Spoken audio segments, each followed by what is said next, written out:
प्राचीन भारत का इतिहास बहादुरी, संघर्ष और बदलाव की कहानियों से भरा है। इनमें से सबसे दिलचस्प कहानी सम्राट अशोक की है। अशोक महान के नाम से जाने जाने वाले उनकी कहानी सिर्फ राज्यों को जीतने और साम्राज्य के विस्तार की नहीं है, बल्कि एक भयंकर योद्धा से शांति और अहिंसा के प्रतीक बनने की है। अशोक का शुरुआती जीवन युद्ध और जीत से भरा था। वे मौर्य सम्राट बिंदुसार के बेटे थे। अपनी युवावस्था में ही अशोक ने अपनी काबिलियत से कई इलाके जीत लिए थे।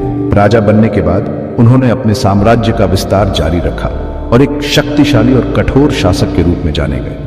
उनकी सबसे प्रसिद्ध विजय कलिंग युद्ध थी। कलिंग, जो आज का ओडिशा है, ने कड़ा मुकाबला किया और युद्ध बहुत ही क्रूर था।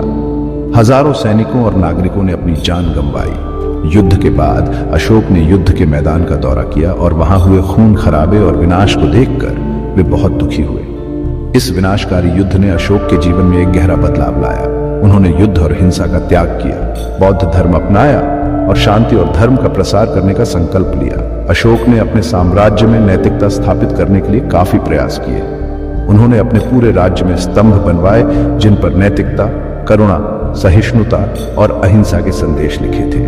अशोक ने घोषणा की कि सच्चा धर्म सभी जीवों के प्रति दया, न्याय और ईमानदारी है। उन्होंने पशु बलि और शिकार पर प्रतिबंध लगा दिया।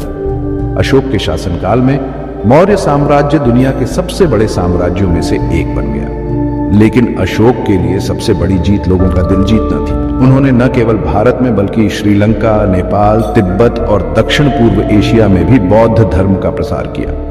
अशोक की कहानी हमें सिखाती है कि सबसे बड़ी लड़ाई बाहरी नहीं, बल्कि अपने अंदर हिंसा और क्रोध के खिलाफ होती है। उन्होंने दिखाया कि एक शासक की महानता सिर्फ शक्ति और जीत में नहीं, बल्कि करुणा, शांति और सद्भाव में है। आज भी अशोक का जीवन और उनकी शिक्षाएं प्रेरणा का स्रोत है। भारत के राष्ट्रीय प्रतीक में अशोक स्तंभ और अशोक चक्र है, जो उनकी विरासत का सम्मान करते हैं।